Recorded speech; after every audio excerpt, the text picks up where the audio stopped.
Without question, the most significant African-American role model in those early days in the 1960s was actor Mr. Sidney Poitier.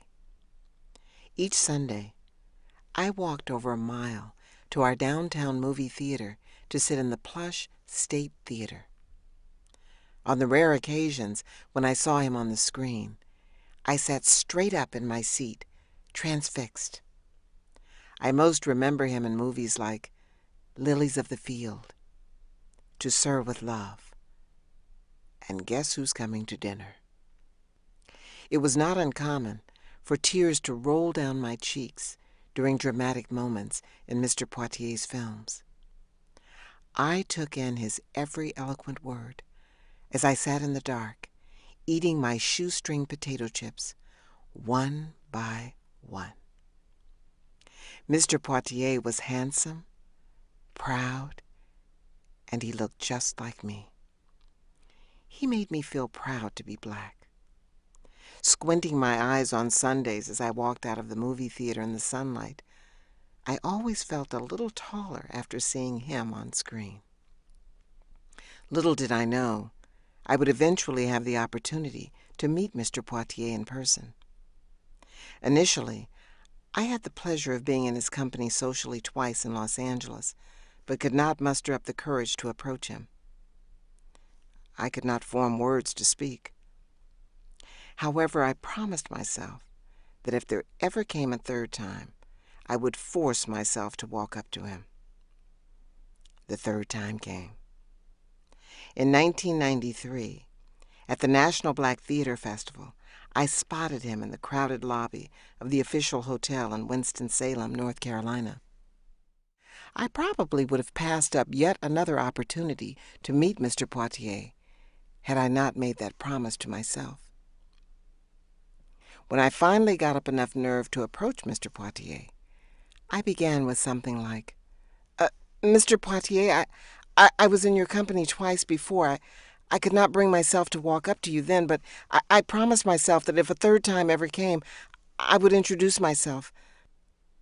My name is Adilah Barnes. He stopped. He looked through me with his piercing eyes. I think he was struck most by my sincerity, because he gave me his full attention as I stood in front of him. During the short time we spent together in conversation, it was as if time had stopped and no one else existed in that crowded lobby. It was as if we were in an invisible and impenetrable bubble together. Among other things, I remember blurting out something like, "You made me feel so proud as a child when I watched your movies in my little hometown of Oroville, California. I just want to thank you for all that you've given to black people and for changing the way we were seen on the big screen. Thank you for opening the door wider for actors like me." He listened. I was surprised to hear Mr. Poitier say, "And you, my dear, will do greater things." I said, "Oh no, Mr. Poitier, I could not possibly do more than you have." There must have been something in our body language that stopped anyone from interrupting us, because no one approached us. Once we were done talking, Mr. Poitier hugged and kissed me on the cheek. It was only when we began to move away from each other that fans began to yell out things like, "Mr. Poitier! Mr. Poitier! May I have an autograph?" Or, "Mr. Poitier, I love your work." I stood in that hotel doorway and watched Mr. Sidney Poitier move toward his black limo, graciously signing autographs along the way. He turned and gave me a smile with his final look as he stepped inside. I had approached him humbly. I spoke from my heart. Because of that, I had no need to ask for his autograph. As fate would have it, I met Mr. Sidney Poitier again a short while later at the 100th birthday celebration for the late Paul Robeson, given by Danny Glover's Roby Theater Company in 1998. I remember that evening in great detail. It was at the Actors Gang Theater, located at the time in Hollywood on Santa Monica Boulevard. Mr. Poitier had a front row seat, along with the likes of the late Brock Peters and Mamie Hansberry, sister of the late playwright Lorraine Hansberry. The place was packed. Danny Glover, my longtime friend from California's Bay Area, was hosting the event. Danny spotted me from the stage at one point and acknowledged me with a smile. I smiled back. A short while later, Danny came off stage and headed towards me. He bent over me while someone on the program was still speaking on stage. He whispered, I have a poem here by Pablo Neruda. Alfred Woodard was supposed to read it, but she can't make it tonight. I want you to read it." My heart began to palpitate as I asked Danny how long the poem was.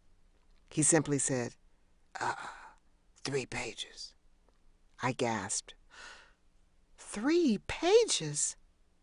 He said, "Yeah, read it." I agreed on one condition. As long as you announce to the audience that this is my first time seeing this poem. He agreed. I read.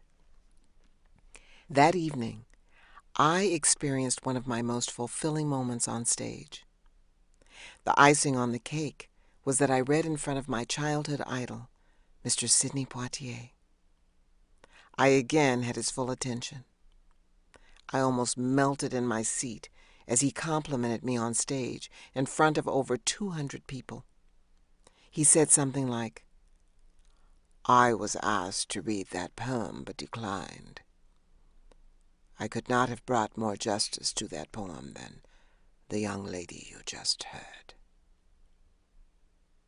Mr. Poitier had now seen me on stage and given me his nod. Danny smiled afterwards as he jokingly said to the audience, "It's all in the casting." The audience responded with a spontaneous laugh. That evening held a very important lesson for an actor.